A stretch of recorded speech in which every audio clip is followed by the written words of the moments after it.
that is where, to me, if you, that anger, if you let it continue, it'll build. Yeah. And that is getting the devil stronger. And that gives him his strength. Here's an example with that situation tonight. Yeah, I got upset. I got a little angry because I felt kind of slighted. But after about 5 minutes of emotion, it was, well, what are you going to do? Another prime example, losing my financial aid for school. That, to be blunt, me off.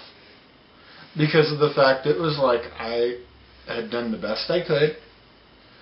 And basically, the last term, anything that could have happened did happen. But after I started to calm down, I started thinking rationally, saying, okay, A plus A is double A, not Z. Let's start putting the numbers together and figuring out, okay, is this reasonable to...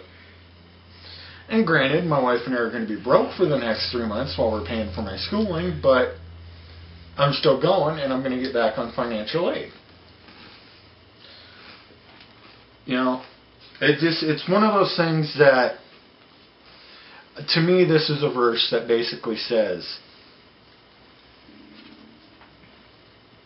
if you sin by getting angry, don't compound it by doing something stupid that you're not ready to face the consequences for.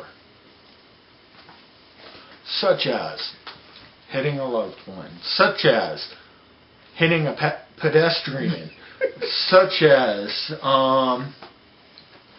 forgetting your oxygen. You're just spouting off at someone. Yeah, exactly. Words. Yeah, words that in the long run, you may feel better in the short run for saying them. Like there's been a few times that I've had to literally walk away until my chin bled because of the fact I wanted to say something so bad to somebody. But it wasn't the right thing to do. And this also, we've gotten that, in your anger do not sin. But I look back up in, my translation for the verse 25 is, therefore each of you must put off falsehood and speak truthfully to his neighbor, for we are all members of one body. Kind of goes back to what we talked about a little bit the last Bible study about denominations and divisions in the church, to where, who cares how we worship? It just, it all goes to one God, so why should there be denominations? But when I look at it says speak truthfully, to your neighbor. But sometimes your neighbor will take that truth in the wrong way. I'm just saying it can take it in the wrong way. So that may make you angry, even though you are speaking the truth. Let me ask you a question. If your neighbor's a stupid yak-ass, do you call him a stupid yak-ass, or do you just sit there and go, smile and say, have a nice day? But it says speak truthfully, but at the same time, if somebody makes you mad, do you tell them how you really feel about them? Because you never know. That person might, and forgive me, I'm playing the evil guy advocate here for a minute. I'm just, I'm enjoying this, and I want to, I'm trying to see where it's going, because I like where you're going with this. It's just...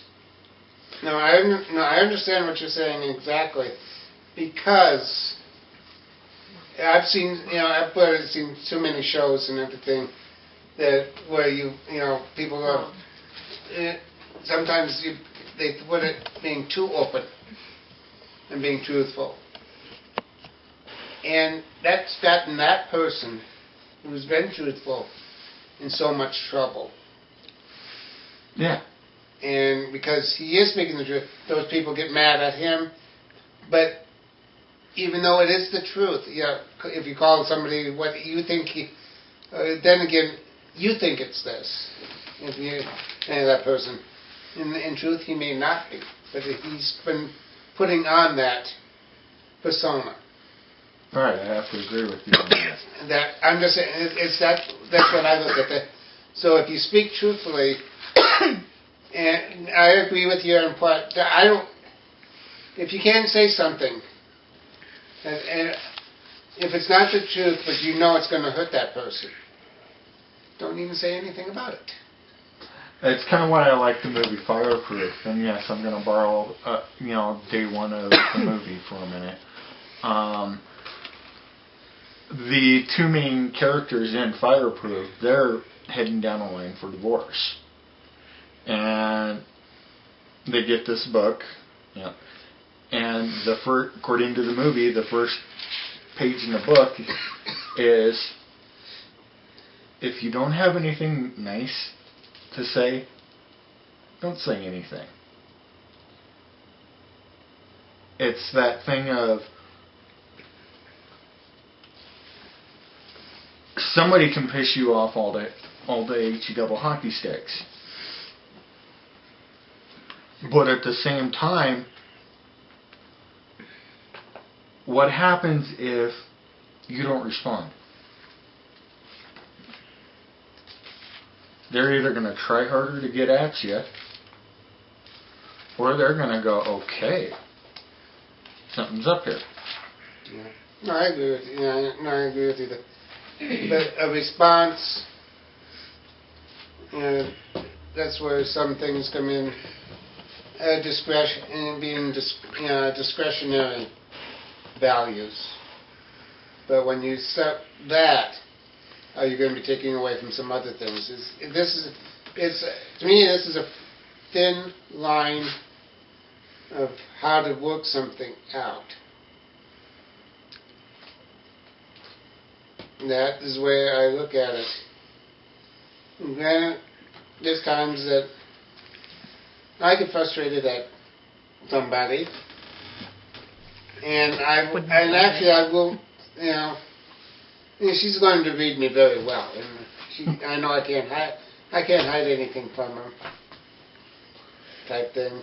But there is the times that I still try to, she may say something, and I end up taking it the wrong way in my own way, and then I let it stew instead of coming out and saying, you told me this, and I took it the wrong way, and how did you actually mean it? But I start stewing, and then I end up throwing things back at her, verbal-wise, and not intentionally, but I should say intentionally, but not really meaning it. I hurt, verbally hurt her, and it makes her upset. And then it just starts the snowball effect. It's a domino effect. It's person A says something to person B that person C doesn't like, so person C says something to person A about person B, and it just, and that's, and that's unfortunate, but that's how this world is now. Yeah, I know. So let's move on to, we stopped at 27.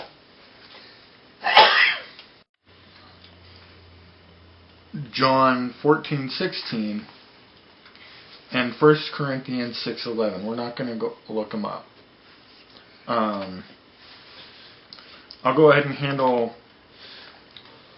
But actually, let's rewind a little bit. Chapter 29, something I'm guilty of.